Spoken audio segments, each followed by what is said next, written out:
अस्सलाम वालेकुम dear students. Dawn editorial page है और आज का जिसमें मक्का एग्रीमेंट की बात हो रही है, जो रिसेंटली एक डेवलपमेंट हुई है करंट अफेयर से रिलेटेड पाकिस्तान, सऊदी अरबिया और तुर्की के दरमियान। तो उसमें कुछ वर्ड्स हैं जिनको हम समझने की कोशिश करते हैं। In the midst of a gruelling war between the US and Iran. Word यहाँ पे इस्तेमाल हुआ है ग्रूलिंग। वर्ड ग्रूलिंग का मतलब होता है very hard, very difficult to handle.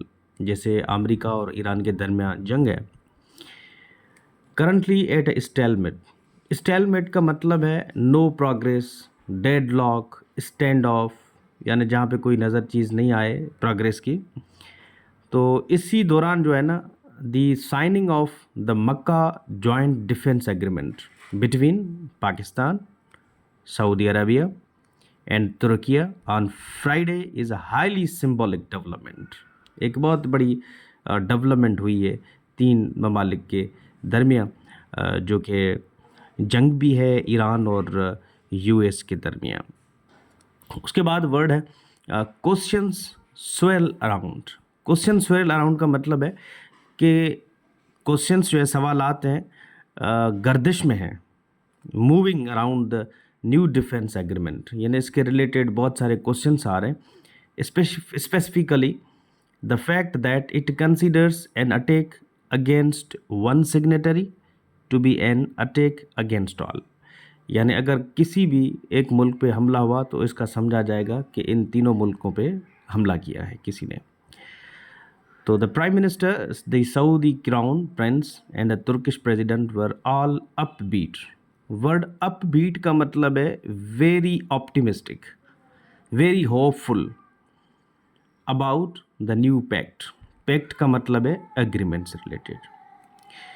फिर वर्ड है this is not an Islamic NATO. ये कोई इस्लामिक नेटो नहीं है। मोर एवर, यानी in addition to that similar alliances, यानी इस तरह के कई सेम इत्तेहाद जो हैं, हैव बिन अटेम्प्टेड बिफोर, पहले भी ये हो चुके हैं। Such as the Islamic military counter terrorism coalition. Coalition कहते हैं इत्तेहाद। Founded in 2015। फाउंडेड मतलब इस्टेब्लिश्ड 2015 में बना था, and headed by former army chief general Raheel Sharif. तो राहिल शरीफ ने उसको लीड किया था। The latter alliance, latter alliance जो है, अब जो रिसेंटली अलायंस हुआ है, is not linked to any major operations. ये किसी मेजर ऑपरेशन के लिए नहीं बना। Pakistan Saudi defence collaboration, Pakistan और सऊदी के दरमियान जो हम आंगी है, कोलाब्रेशन है, मिलकर काम करने की, गोज़ बैक डेकेड्स, यानी कई दहाइयों से ये चीज़ होती रहती है। एंड द करंट पैक्ट, यानी ये जो मौजूदा एग्रीमेंट है, only solidifies the arrangements while also bringing Turkey on board. Turkey को भी ऐड किया गया है। But the question in many minds is what role the pact will play vis a vis Iran, यानी ईरान के ख़िलाफ़ इनका क्या कदम होगा, यानी क्या इस पैक्ट से रिलेटेड चीज़ है।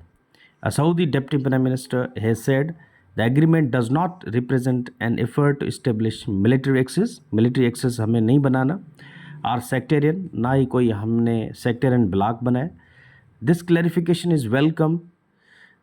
On the other hand, अब ये कंट्रास्ट के लिए कनेक्टर इस्तेमाल होता है जब सेंटेंस को दूसरी पॉइंट पे लेके जाना होता है। An adviser to Iran supreme leader has said. पहले किसने बात की? सऊदी अरेबिया के।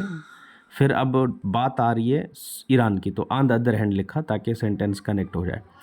That more cooperation among regional states can secure its security. तो सिक्योरिटी के लिए ये काफ़ी बेहतर है। If the US Iran war remains unresolved, unresolved mean मतलब अनसेटल्ड, अगर ये जंग अनसेटल्ड हुई, ना हल हो सकी, एंड मेजर हॉस्टिलिटीज़, हॉस्टिलिटीज़ का मतलब aggressions, fights, conflicts erupt again. Erupt again का मतलब है एक बार फिर जन्म लेंगे। The new alliance will be put to the test. Put to the test मतलब इसको देखा जाएगा कि ये क्या कर रहा है। अलायंस का मतलब है इत्तेहाद। सो यहाँ पे एक स्टेटमेंट है, pillars to refrain from aggression. Pillars का मतलब है अर्द करना, रिफ्रेन फ्रॉम का मतलब है अवॉइड करना।